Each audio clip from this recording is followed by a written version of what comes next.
Bienvenue au journal prophétique, que le Seigneur vous bénisse. Si vous êtes en ligne, sachez que le journal prophétique, nous consultons le royaume de Dieu et nous vous révélons le plan de Dieu afin de vous amener à marcher selon sa volonté. Et nous consultons le royaume du diable afin de vous amener à détruire, à renverser les œuvres des ténèbres. Et nous donnons des conseils au roi. Nous les amenons à affermir, à accéder, à exercer et affermir leur règne. Si vous êtes un roi, vous aspirez au poste de la royauté, dans la politique, n'importe où, vous pouvez être soutenu. Nous pouvons vous mettre sur nos épaules par le prophétique et par le conseil et vous serez affermis. J'aimerais donner une prophétie sur l'Iran.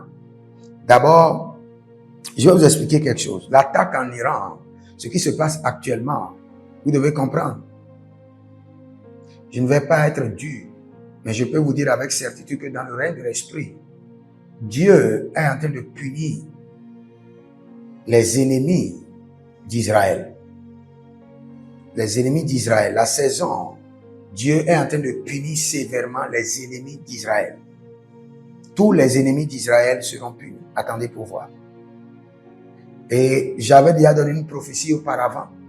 Et j'ai dit qu'aucune nation n'aura la capacité de détruire la Russie, même les États-Unis. Mais le jour où la Russie va s'afficher publiquement comme ennemi d'Israël, la Russie commencera par être détruite. Attendez et suivez pour voir.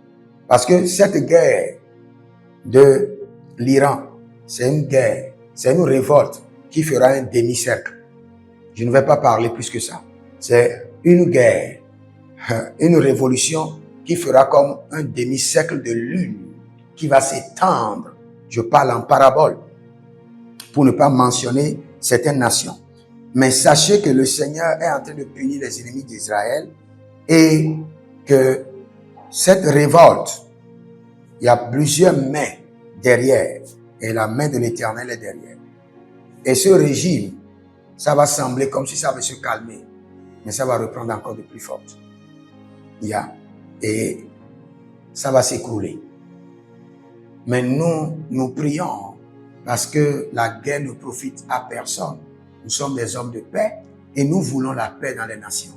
Pourtant, nous savons de tout cœur que le Seigneur nous a dit, quand les hommes diront paix, paix, c'est en ce moment que viendra le zénith de la guerre.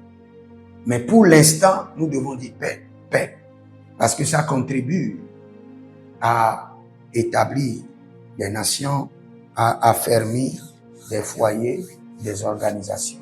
Que Dieu vous bénisse. Si vous êtes en ligne, abonnez-vous, likez la vidéo, écrivez dans les commentaires, l'Éternel a parlé, l'Éternel a agi. Shalom.